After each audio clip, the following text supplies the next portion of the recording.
Welcome to the Ottawa International Writers Festival. Our 2020 virtual season is broadcasting from the unceded and unsurrendered territory of the Algonquin Anishinaabe.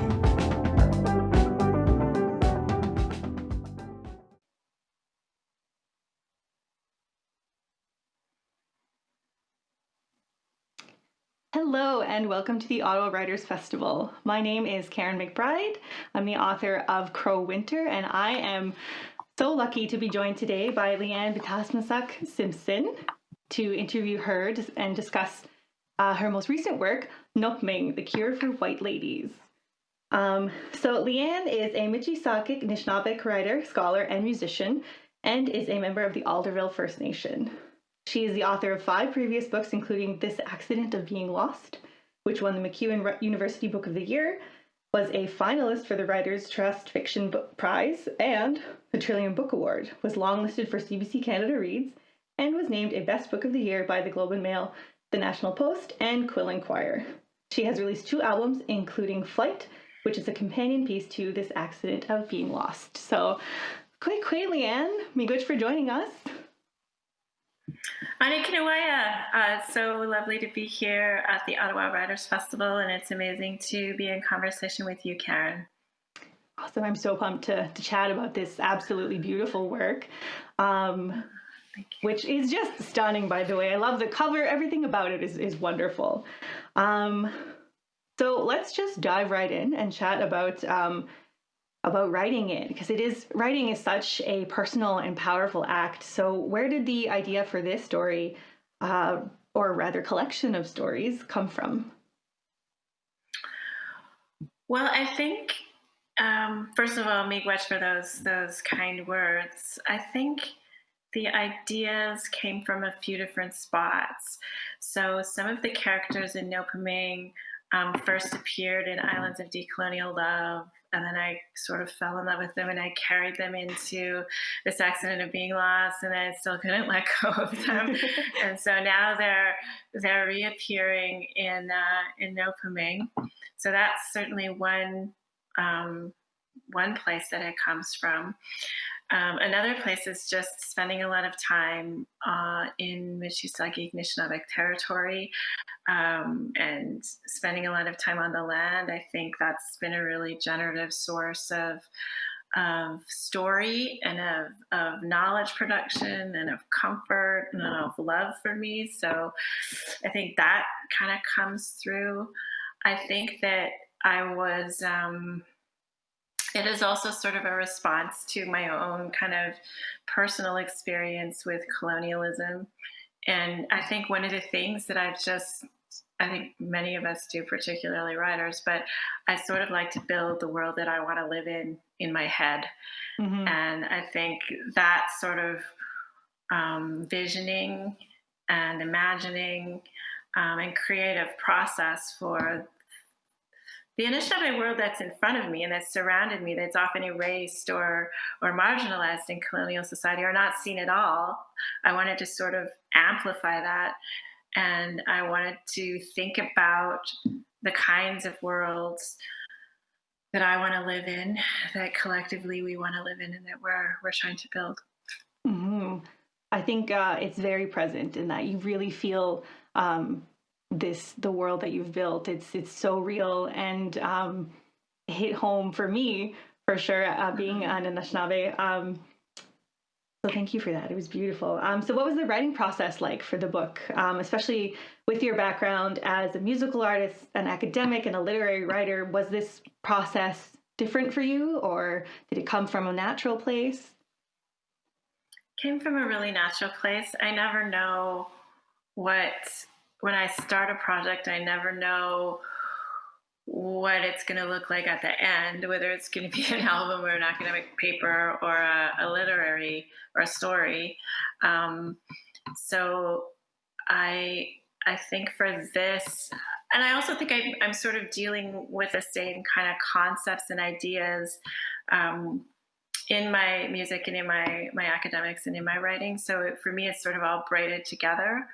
I think that I got up really early in the morning when my family is still asleep, and I did that kind of as a practice to create emotional space and actual space to write and to think. And I did that every morning for several months, kind of in a row. So that I spent a lot of time, I guess, kind of immersed in the characters and immersed in the story. And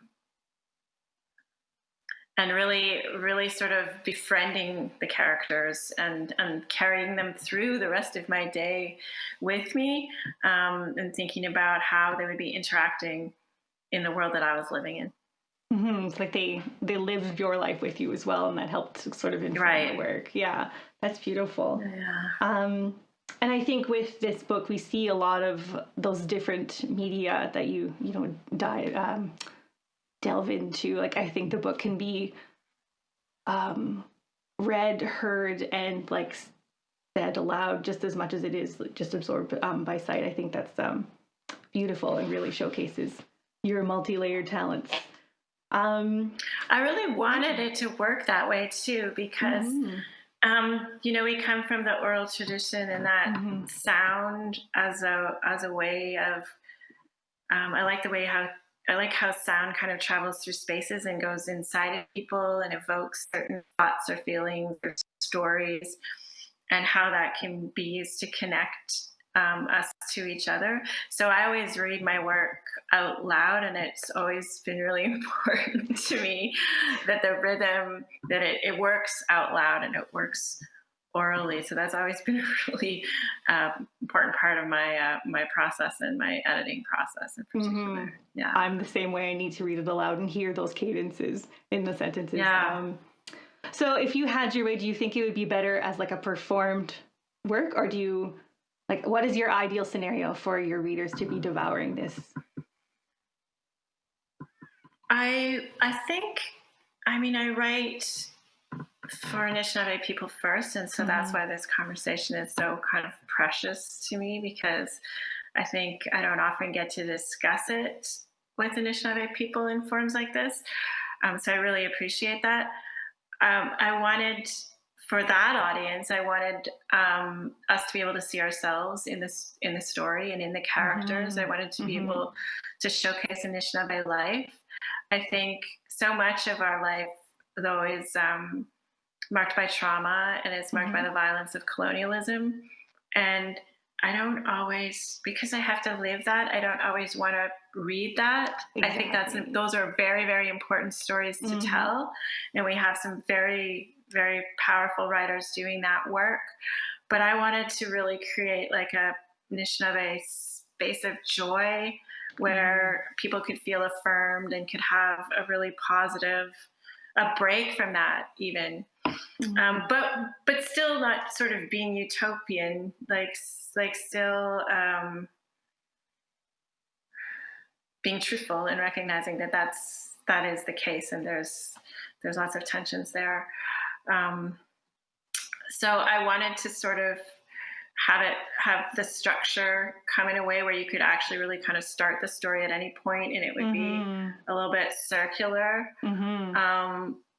I find our language, particularly when you're talking to people who are experts and who really, really know the language well, it's so poetic when they start to break apart the words, and so relational.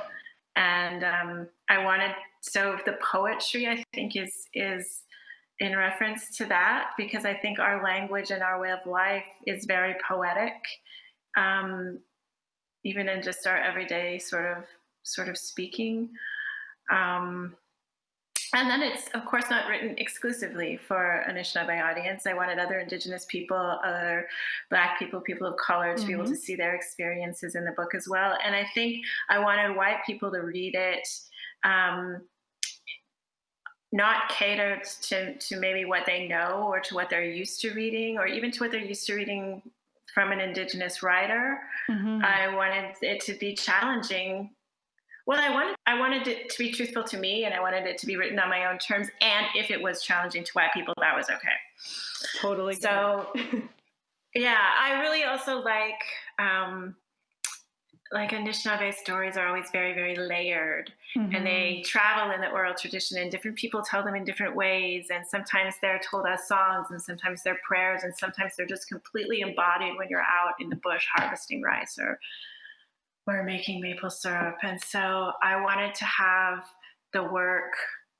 I like working once I sort of got something written. I like working with other artists to collaborate and to see what their artistic interpretations are of the work, and to see how the work travels through the world, rather than sort of writing something and waiting for recognition or the response from the audience. I like to see how people engage with it and use it as a jumping off point, or make it part of their own kind of practice. Mm-hmm. So I don't know. Parts of it, I think, are set up for performance, just because of that oral nature of me wanting that cadence. And at the beginning of COVID, trying to figure out how to launch this book, I worked with my sister, Ansley, who's a singer-songwriter based out of Toronto, and we made an album of 4 of the readings. And James Button helped us out with that as well, called the Noopiming sessions. So that was a way of sort of another way people could engage with the work that worked kind of over Zoom and over the internet. Mm-hmm. We're working with Sammy Chian, who's doing a short film based on the first track from that, which is the very first part of the book, called Solidification. Mm-hmm.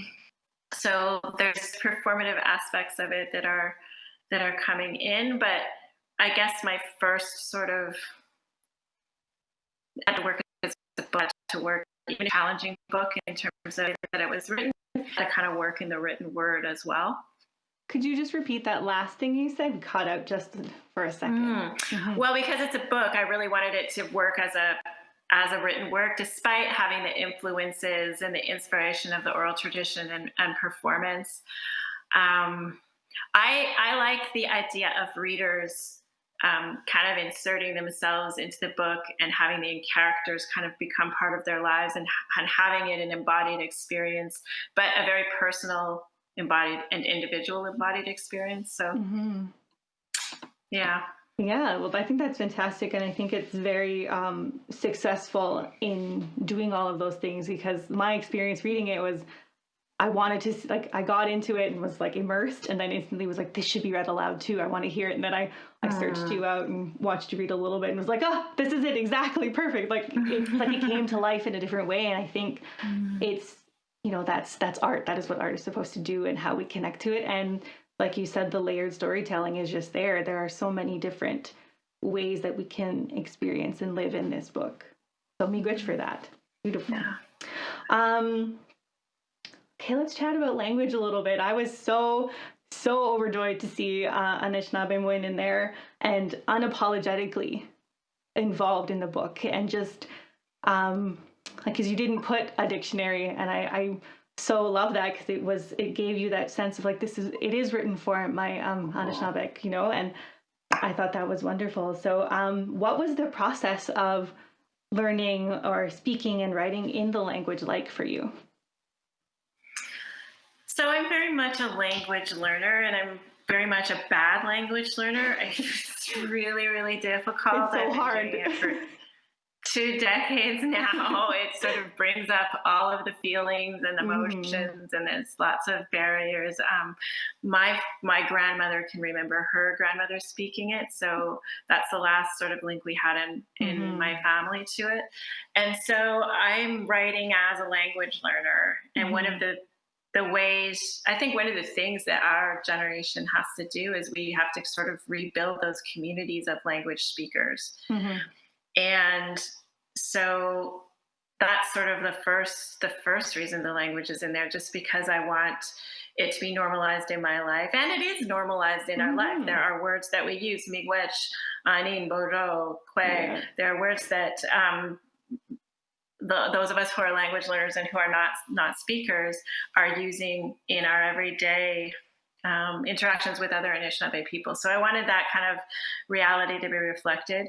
I also really, really love working with language speakers and breaking apart those words and seeing the poetry and seeing the foundations and the concepts that are encoded in the language. I love seeing the worldview encoded in the language.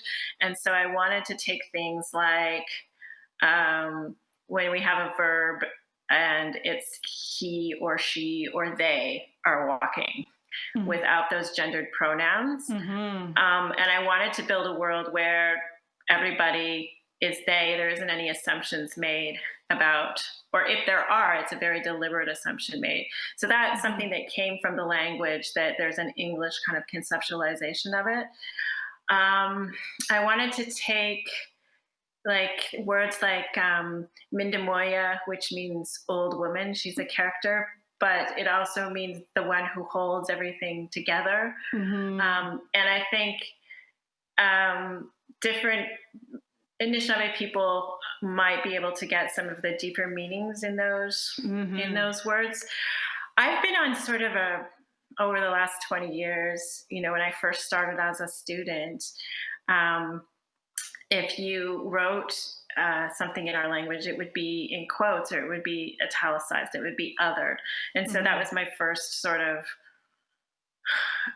battle, as I wanted it to not be italicized. And so I had lots of conversations with professors and then editors and then publishers about not othering Indigenous languages.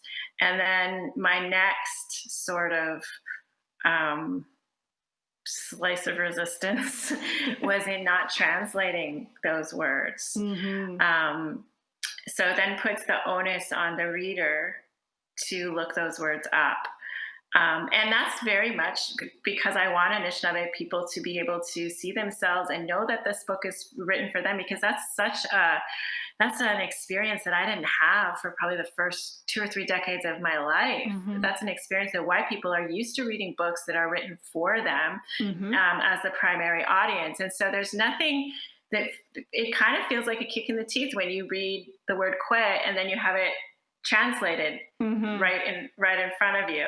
And I know that there's lots of Anishinaabe people who don't have access to language learning and to our language, but there's an online dictionary, and all of the words that I've used you can look up in the online dictionary.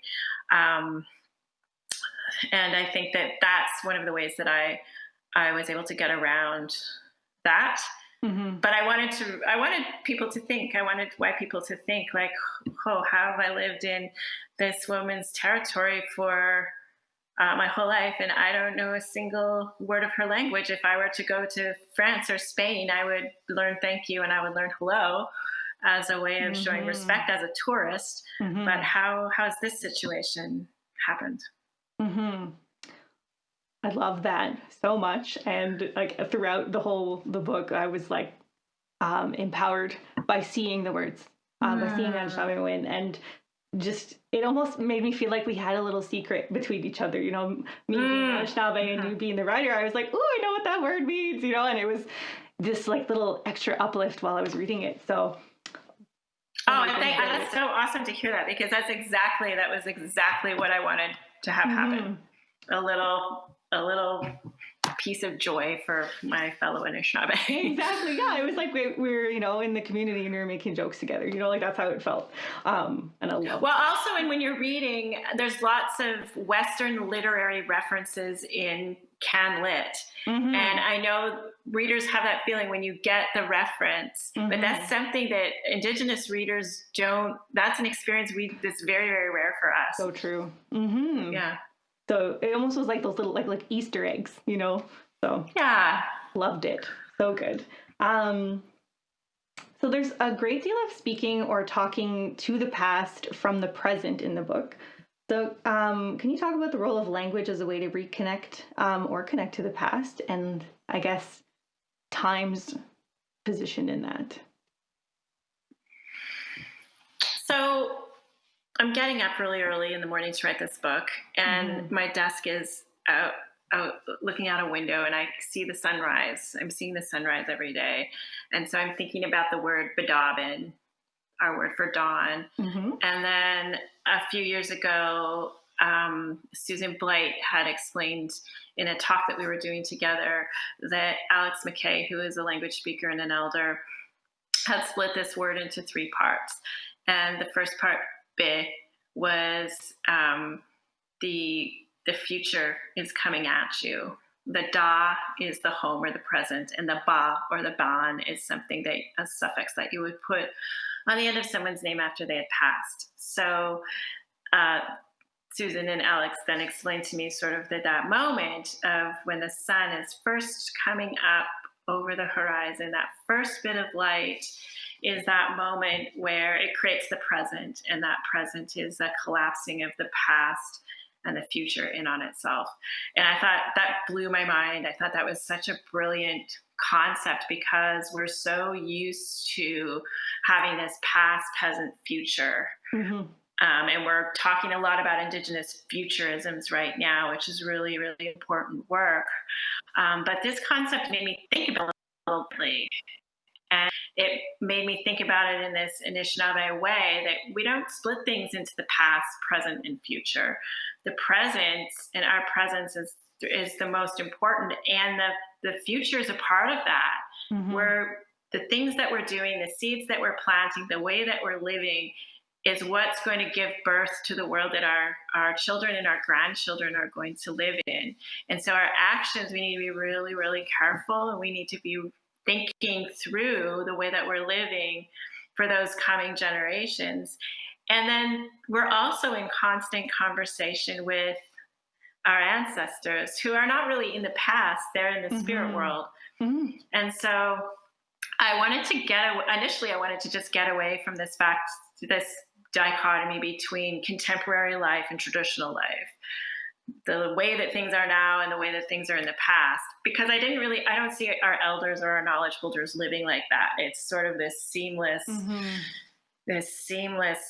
Relational practice between our ancestors and those that are yet to be born, and the plants and the animals. So I wanted to build a world that reflected the way that these elders and these storytellers the world that they're living in, this mm-hmm. constant conversation. And I thought a lot about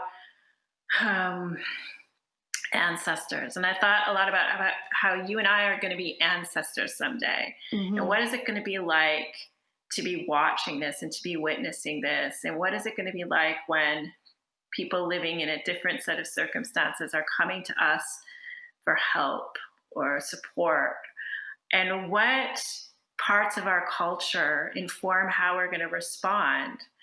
And I went back to those 7 ancestors' teachings, the practice of kindness, the practice of love and mm-hmm. respect and nurturing and benevolence, and like respecting that individual, self-determination of that individual, and kind of getting behind them to support them being their best selves. And so that really enabled me to create a world where people aren't afraid of their ancestors. They're not afraid of like offending mm-hmm. them or making them angry or making a mistake with protocol and then being cut off and cast out. That they're in an ongoing relationship, and it's one of understanding, and there's some fluidity around it, and they're very, very present in each other's lives. Mm-hmm, for sure. And I noticed that a lot in Akiwenzii, and how you humanized them. And there's a point where they're talking about like that they still have fear, even though they're an elder. They still have these things. And I thought that was so important to remind us as Anishinaabe that we all have those connections still, and that our elders, they're not perfect, and that's okay too. Really bringing that to life. That was beautiful. Really been a gift of me getting older. It's just realizing, your anxiety and all your little it just doesn't magically go away. Oh no. Well, that's important to know, right? And I think it helps us treat each other with respect, but also with that comfort of approaching an elder and chatting and breaking down that barrier of the protocol and all of those things. So, yeah. And just remembering that, like, each of us as individuals and different generations are going through or coping with colonialism and the harm and the violence. And so we all have high trauma loads. Some of us have much higher trauma loads than others, depending on how we've been targeted. But and this process of constantly being healed and constantly being hurt is something that the older generations and the elders, particularly the ones with residential school experience, are definitely still going through. And so having that compassion and that empathy for that, I think is really important too. For sure. Okay. I lost my spot because I was so excited about all of those things, especially with Bitav and that when you broke down the words, I was like, my brain just exploded, and then I got I got teary because I was like, oh, that makes so much sense with her character or their character. And okay, I'm gonna try not to fangirl too much because that was just amazing. So thank you for that. Okay. So I think it's fair to say that one of the big themes in the novel is community and connection, and finding that in any way that you can. So whether we see that in the ways that the characters connect with each other or how they connect with the land. So could you speak a little bit on the search or longing for connection?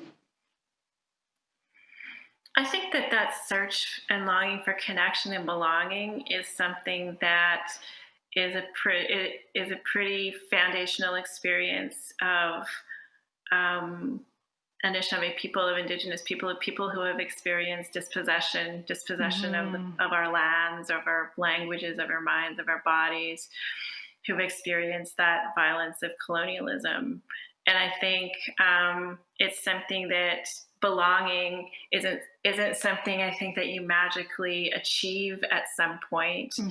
I think it's a practice. It's a continual practice of not just of ensuring that people feel like they belong, whether they're in your family or your friend circle or your community, and of reaching out and being caring and being compassionate and being kind and creating the conditions where everybody can see themselves as part of that circle. And so that also means kind of taking on things like heteropatriarchy and some of the practices that Christianity have embedded in our communities that are causing particularly our youth, particularly our two-spirit and queer youth and trans youth, to not feel like they belong. So I think that I understand, and if you spend time in a camp in the bush, you know that you're very dependent upon each other for your survival and for the functioning of the camp, and that works best when everybody is their best selves. And we're our best selves when we feel connected and nurtured, and that we're able to be true to our own set of gifts in our own life paths and life ways. And so I think that is really the building block of healthy individuals and healthy communities and healthy families and healthy nations. But that it's very difficult under the system of colonialism and that structure. And it's very difficult if you live in the city, and it's very difficult if you live in an area where there's tons of cottagers and there's tons of roads and the land is contaminated. And that's the experience of a lot of us, particularly in the south of Canada. And that's our reality. So how do you maintain that connection to a lake that is contaminated? How do you maintain your connection to your land when you're in downtown Toronto? And that's sort of one of the things that, that's one of the ways that, that's something I wanted to speak to in the book. So there's stories of geese, and some of the geese are resident geese, and they stay in downtown Toronto, and some migrate. And so I sort of use that as a metaphor for some of the tensions that I think are often manufactured between urban Indigenous folks and folks that live on the reserve.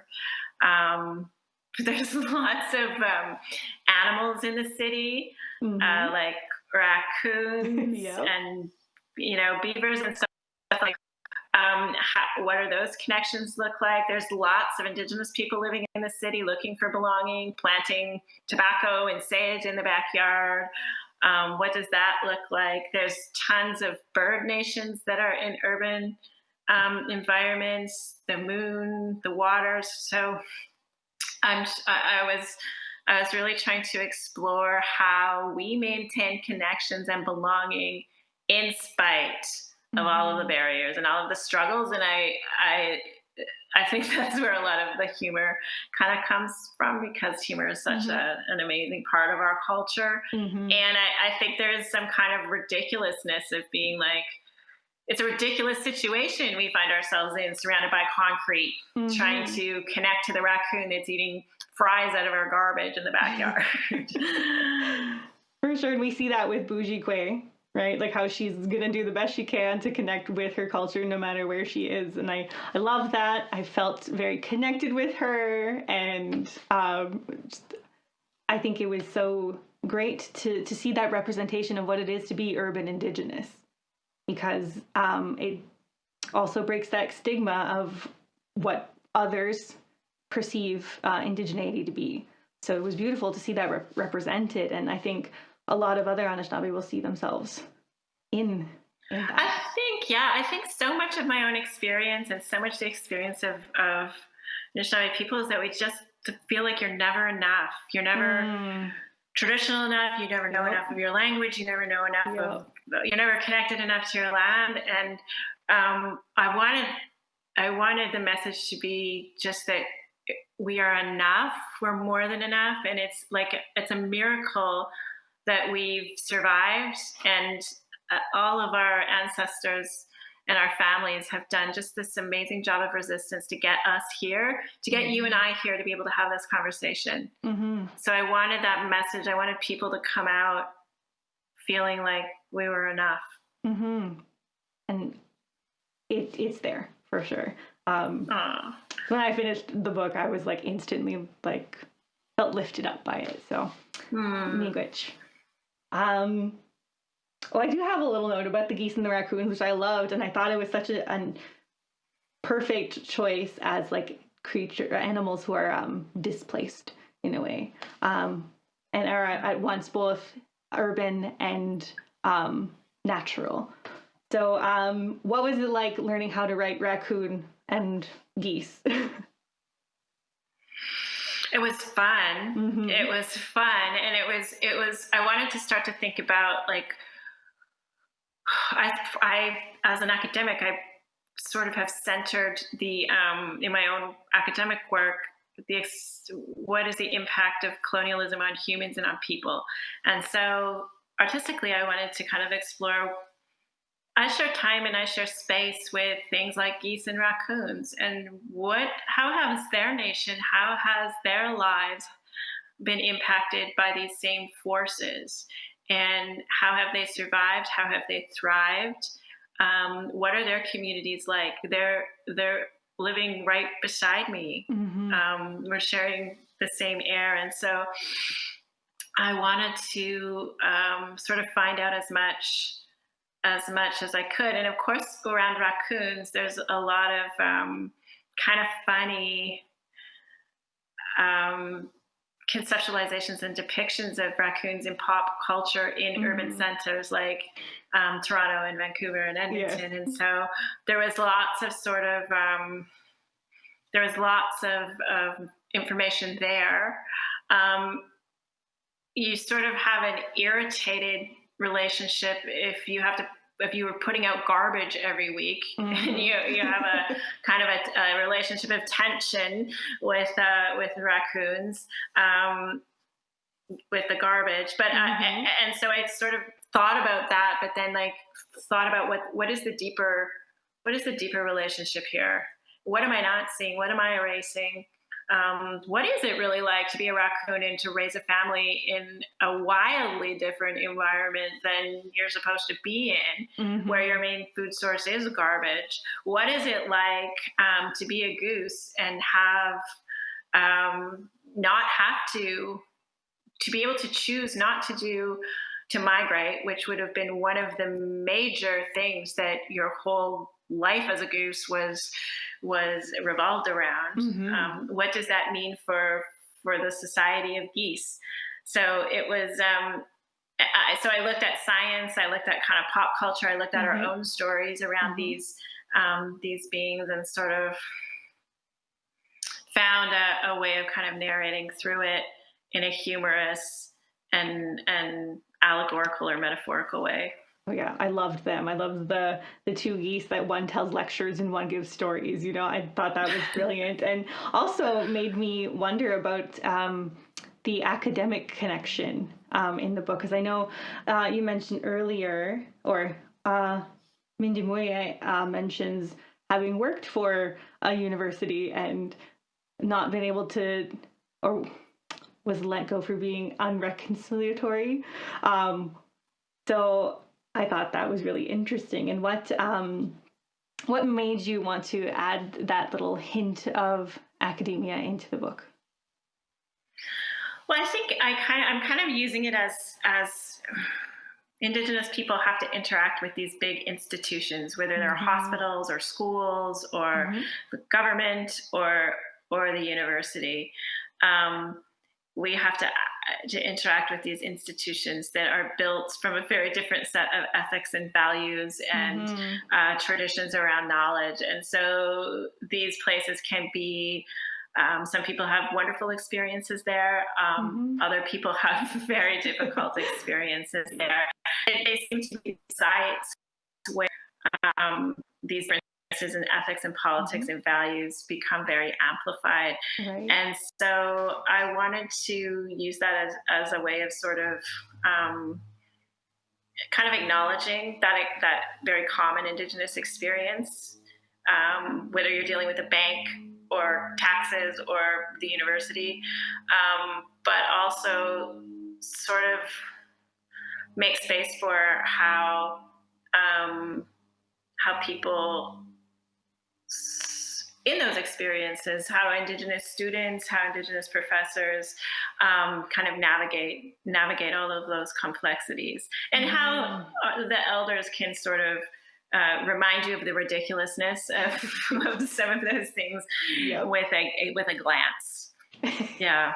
Yes, that's so true. I know I saw a lot of my res aunties and uncles in these characters, especially with the Dr. Hofoot thing. I laughed so hard with oh my goodness, I know that person. I know that. So I love that so much. Instantly was I can name at least 5 people I know who have that on the res. So thank you for that. It was wonderful.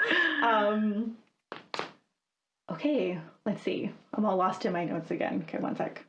Maybe I'll just explain that reference. So one of the elders has a Dr. Ho's kind of foot massager that they take to the bush. And I know also lots of elders who own that or who own similar contraptions. And so that became kind of a funny part of how I think Anishinaabe people use the tools available to us to make our lives better, and how we're not going to apologize for that. For sure. And how we use those things to as our own little cures and our own ways of healing. How right away Akiwenzii hands it to Adik and is here, use this for your feet, it's going to be good, you can take it, and or the Windex thing, that too, instantly was laughing. Love that. So we almost how we take our experience in this world of colonialism and create a uniquely Anishinaabe one. I think that was beautifully represented in those little funny moments as well. So something I loved was your use of they, them throughout the book, as a way to sort of honor Anishinaabe women and how we speak, and that we don't have those gender demarcations. But also I thought it was really beautiful how you used it to create community and connection. And when you didn't see they, them, it was very deliberate. Can you chat a little bit about that? That would be so, I want to hear it all. Tell me all the things. Well, so I wanted to do it as a gesturing towards our language and that's lack of demarcation. I wanted to do it so that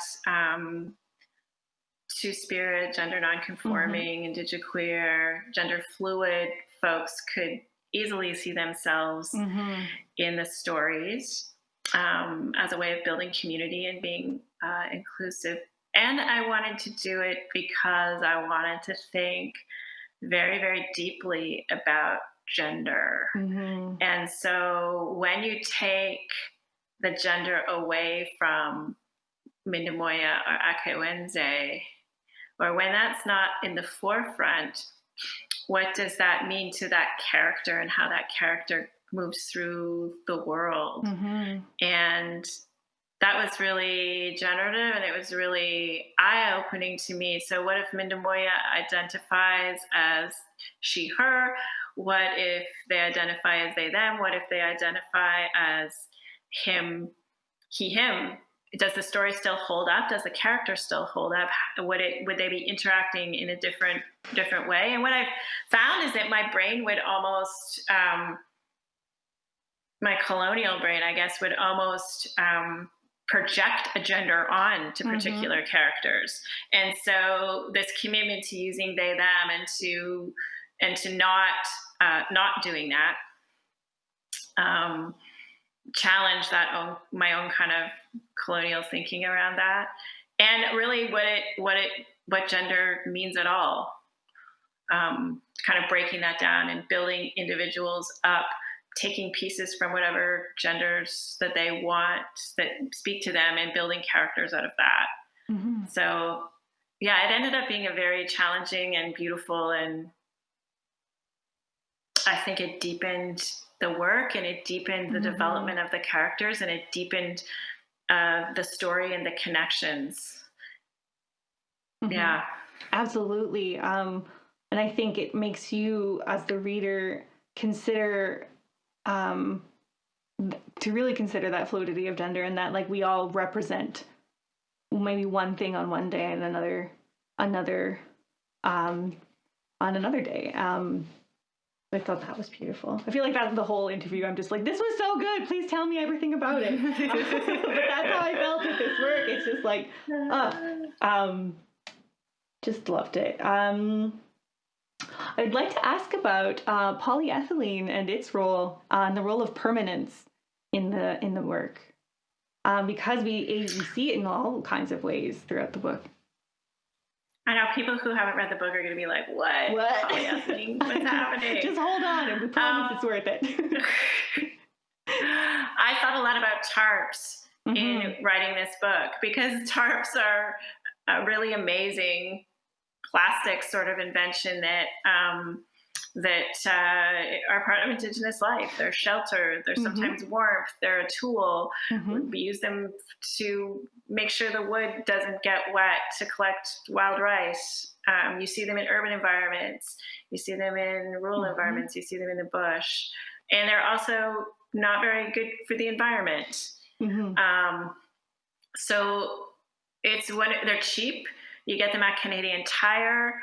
So I wanted to sort of kind of, in a way, honor our relationship to tarp as a tool, because it has become a pretty important tool for survival.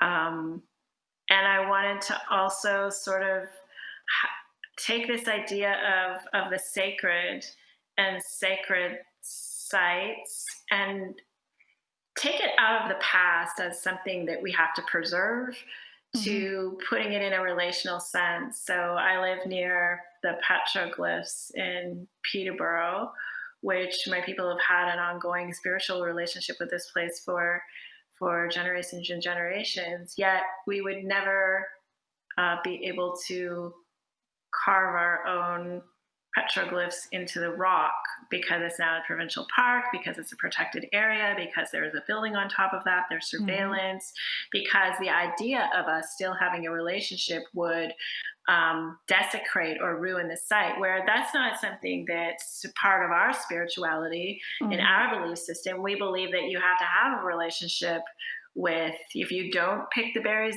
don't come back. If you don't pick the medicines don't come back. If you don't regularly go and visit your ancestors at these spiritual sites, then the sites lose power. So I wanted to have this kind of rad old character who was not having any of that, and who was going to chisel the chemical compound of polyethylene onto this sacred rock as one of their last acts. So yeah, and I wanted it to be funny, and I wanted it to be sort of something that we all have tarps in our backyards or on our decks or on our porches, or I wanted it to be something that we could relate to. Definitely. And even when the characters are talking about going to Canadian Tire, like, I almost see it as like a modernized sacred space for us to go, and like, this is where we get all our tools, and it's this really neat way to modernize tradition. And I think we see a lot of that in all of these characters. Lucy in particular, who's building that star blanket, I thought was a really great representation of modernizing culture and tradition, or continuing it and adapting. So what's the role of adaptation in the book? I wanted to sort of feel like adaptation is always a word that worries me, because I feel like colonizers are going to be like, oh, you guys have adapted and you're using the tarps, so everything's fine. You don't need the land back. It's worked out pretty good. So I feel like our culture is alive, and we are here to bring forth more life, and we're here to create worlds out of relationships. And our ancestors were rad, and we are the result of hundreds and hundreds of years of resistance, and we inherited that responsibility, and how we live and what we do in this life we'll pass that on to these coming generations.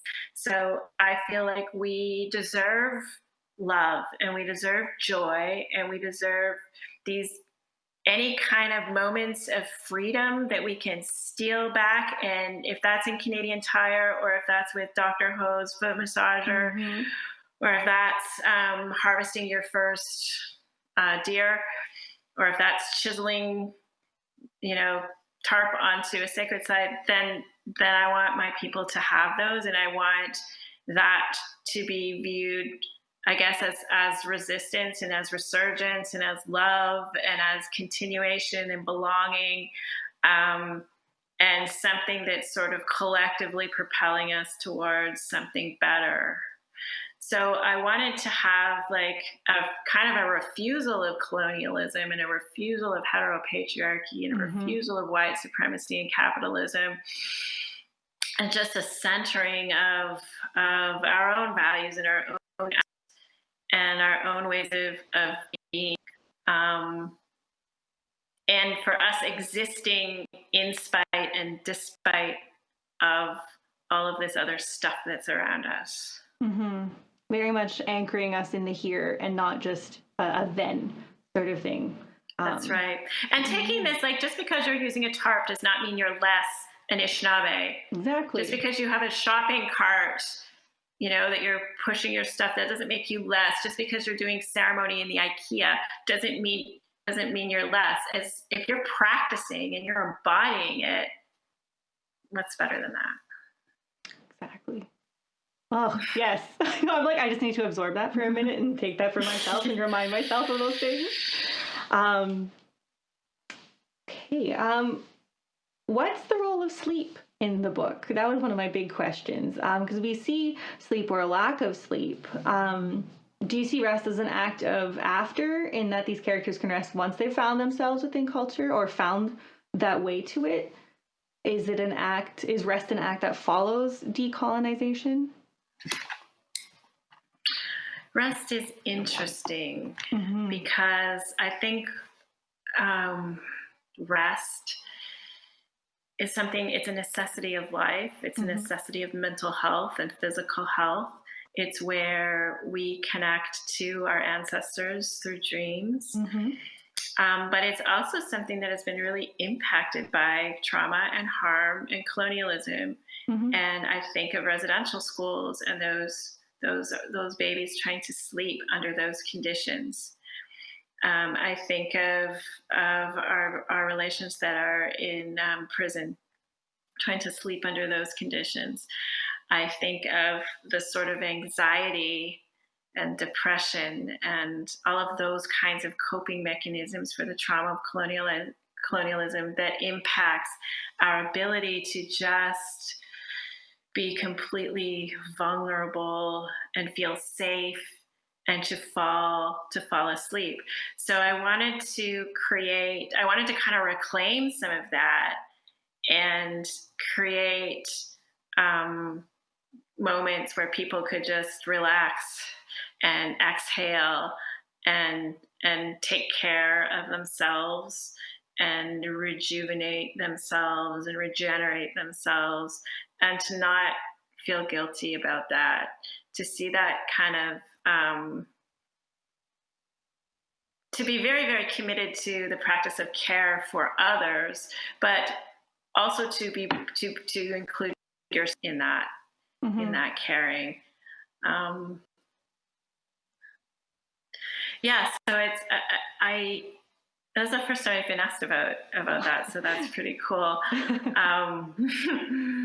I think also for Anishinaabe people, because we believe that this is when our spirit can travel or can be in communication or in relationship to the spiritual world, not being able to sleep or struggling with insomnia it cuts off that connection. So I wanted to kind of explore a little bit about that. For sure, and we see that really beautifully represented in the work, and obviously it made me stop and think about resting and how our relationship is with that, and especially as Anishinaabe, like you mentioned, that's when we can travel. So it brings back all of those big main themes of reconnection and displacement and placement, all of those amazing things. Again, I'm just fangirling over here. Such a great piece of work. Let's go into some fun questions. Do you have a favorite character from this work? That I know you mentioned earlier that like you couldn't not carry these other characters into your work, but is there one that comes absolutely easily for you? Sabe comes really easily for me. Akiwenzii came really easily. Mindimooyenh came really easily.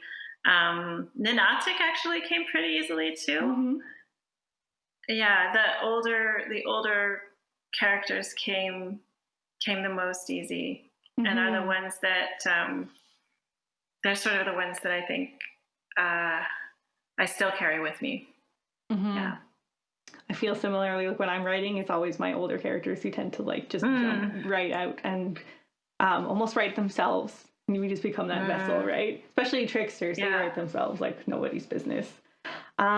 You mentioned before that you write in the morning, but do you also have like a different kind of ritual when you're to get into the writing mood? Do you listen to music when you write, especially being a musician?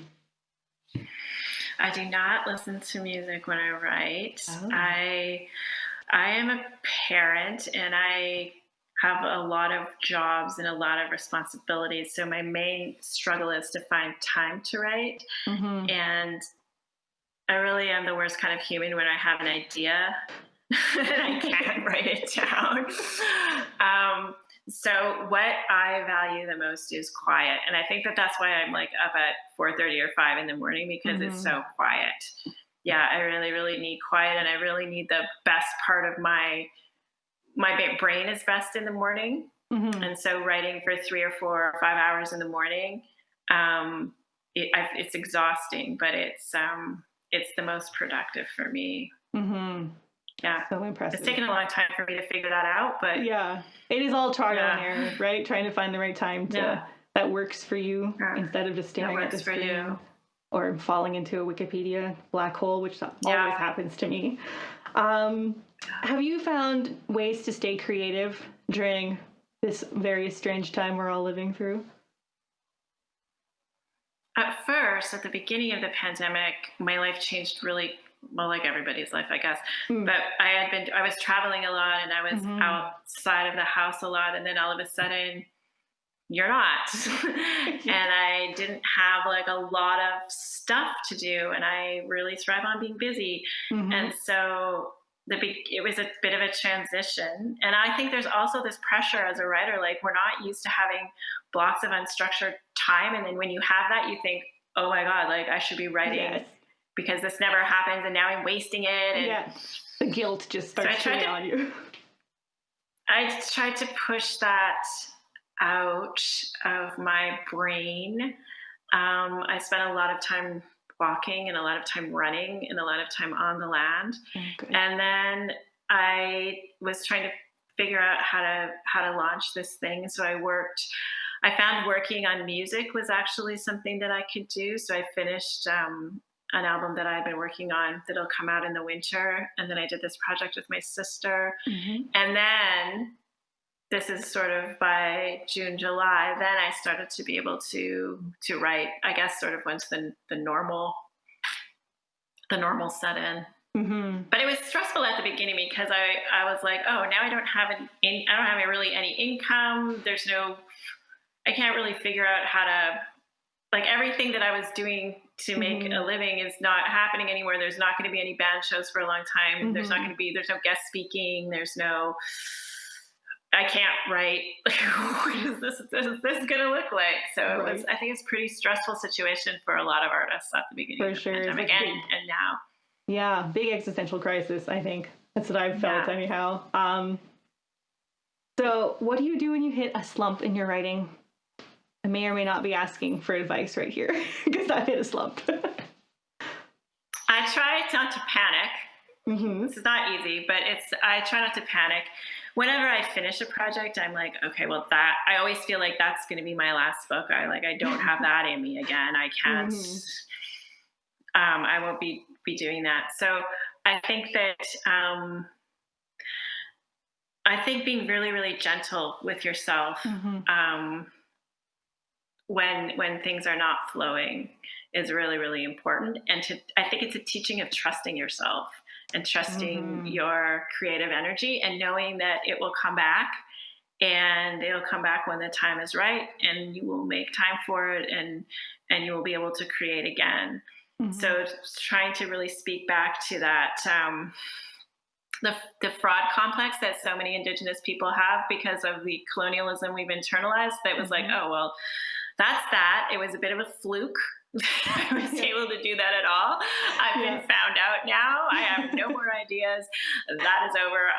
I'm going to work at McDonald's now. Yeah. Goodbye.